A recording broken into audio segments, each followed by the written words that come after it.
everybody, it's Mrs. Cairns. I'm gonna show you a fun activity that you can do at home. So all you need for this is a toilet paper roll, an empty one, and a pair of scissors, preferably kid scissors. If you're using adult scissors, have an adult with you.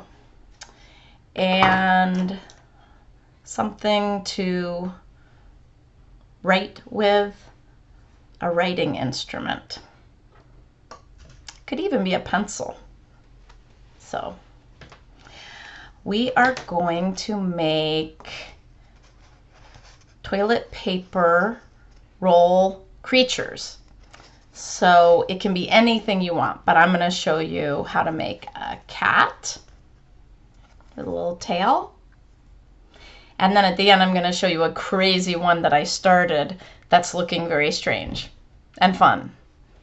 So the first thing that you do is you have to peel off all the little bits of toilet paper, and you just want to kind of scrape it off like that.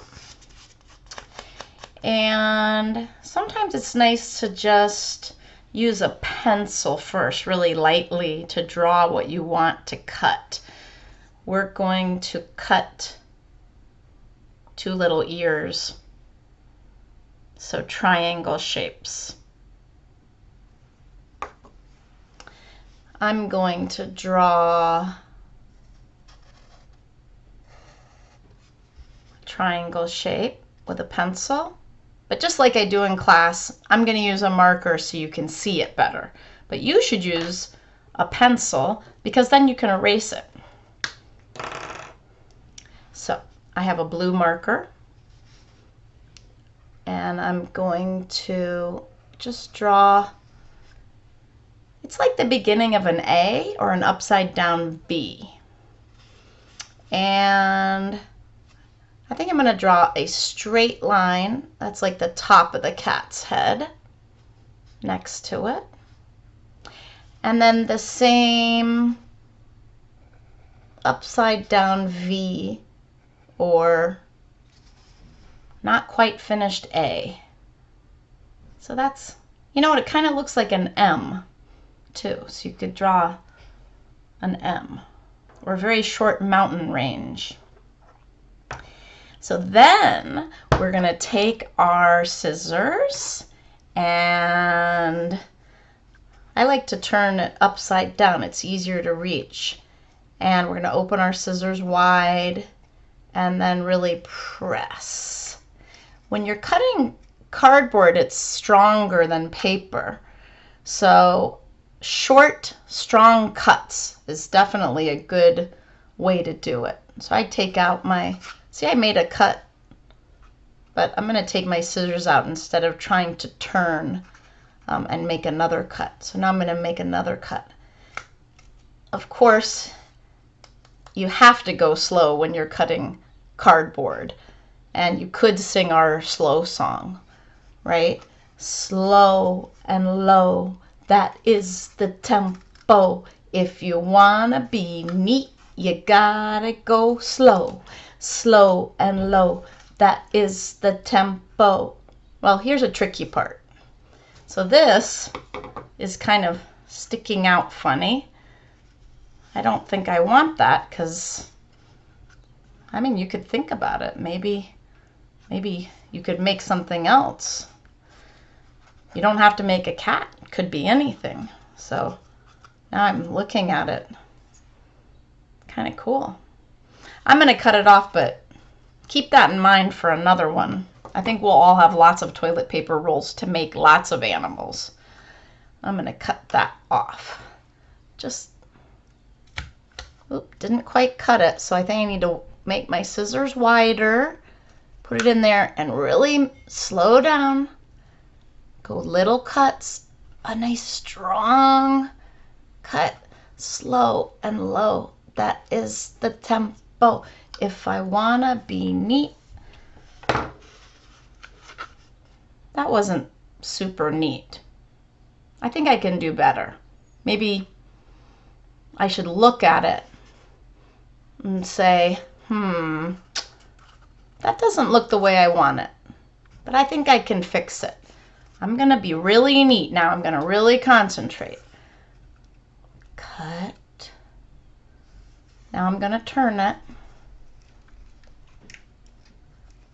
This is hard. I think I can do it. I'm going to take my scissors out. Make another cut. Ooh, that's better. It's not perfect, but remember, it doesn't have to be perfect. This part is kind of coming off, so I'm just going to peel that off. You gotta always be willing to look at what you're doing and then reflect. How can I make it better? Is it going the way I want? And then make a new decision. So I am going to cut. So here's the kitty ears. And I'm going to cut all the way around the back. See this one that's done? It's kind of like that. So I'm going to draw the line because I think it's easier if I draw the line. So I'm going to look at my toilet paper roll and I'm going to go slow and low. That is the tempo. If I want to be neat. Uh-oh, it doesn't match up. What do you think I should do? Well, I could draw the line down. I could continue it. I think that's the best choice. So I'm going to draw a line down like that. So that means I need to cut that a little bit more. I'm going to cut it a little bit more. Carefully looking at what I'm doing. And now I'm going to, how am I going to get my scissor in there? That's tough. I have a trick. I can cut this shape out. Oop. I'm going to cut this shape out first. So let's see. Now I can see better. I'm going to put my scissor in there. And I'm going to try to get it right on that line by really looking where I'm cutting. Always keep your fingers away from your scissors. And now I'm going to really slow down the last cut. Yay! I made my ears. I like it. But the little piece that I need fell, so I better go find that. Let's see. Oh, I found it. It's down here.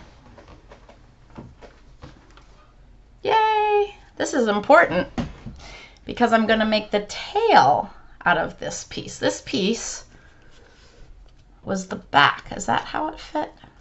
Yeah, that's how it fit. I cut it off. So, I think the end of a cat's tail is more round. Put that there. You can see it better. So I think I'm going to draw the end, make it round at the tip. Kind of like that. Okay, so now more cutting. Slow and low. I'm going to turn as I cut. That is the tempo. That was easier. Okay. So now I have a tail. And I have my body. And I think I'm going to... It almost looks thick like a raccoon. Maybe I'll make this one into a raccoon. I already have a cat. This one, I think, would make a good raccoon.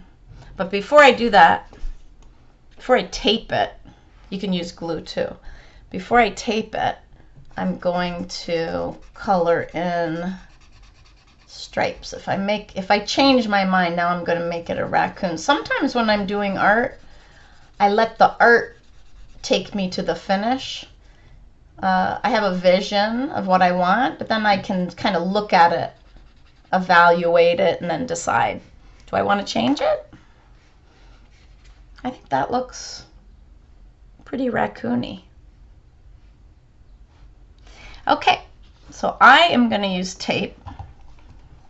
I have some tape right here, and I lift up and then I pull down, but I don't pull straight down. I kind of pull at an angle like that. And I'm going to tape it at the tip. Press. Make sure to really press with your finger. And then I'm going to decide where it goes on the back. And you can't just stick it like that. You got to really press with your fingernail. You can also use the cap of a marker. Very useful. And just kind of rub it. And that makes the tape stick really well. Okay. Now I have my face to draw. And I think because it's a raccoon, I'm going to start with 2 little circles. I have 2 little circles. And then a little dot inside. There we go. And then, I think raccoons have like a mask. So I'm going to draw kind of a mask shape. You see I have lots of extra lines. And you know what? It looks like fur. So it's fine. I can kind of, and then I'm going to do a nose. I'm not sure if that looks exactly like a raccoon, but I like it. It looks cute. And I can play with it if I want to when I get bored. I can make a whole family. I have a cat and now I have a raccoon. I can't remember if raccoons' ears are dark too. I'm going to do that upside down V. Maybe I'll make the inside of the ear dark. I just decided to do that because I was drawing it a little messy. I'm thinking about, that looks pretty good. I like that. Now I could do a furry belly by kind of just doing kind of some scribbly zigzag lines on the belly part. Pretty cute. I like my raccoon. I think he needs a mouth. Oh, uh-oh. I don't know if that looks like a raccoon mouth, but you know what? I'm going to use my imagination. I like it. There's his tail. I could draw lots of stuff on there. If I wanted to draw little paws. I know raccoons like to wash their food in water, so I could draw like a little apple he's holding. So, now I told you I would show you my crazy one. Well, I found something else in the house that I wanted to use. I found ribbon. So, I cut out crown, and then I made crazy blue hair. And I also found an index card, a pink index card. So I cut out a shape and glued it on for the face right there. I'm not done, but I really want the crown to be gold, but I think I'm going to have to use my imagination because I don't have any gold at home to make the crown. But maybe tin foil. Maybe I could have a silver crown. That's an idea. Well, I want you to save your toilet paper rolls and make something cool. You could make a whole family or a whole forest and have fun. Bye.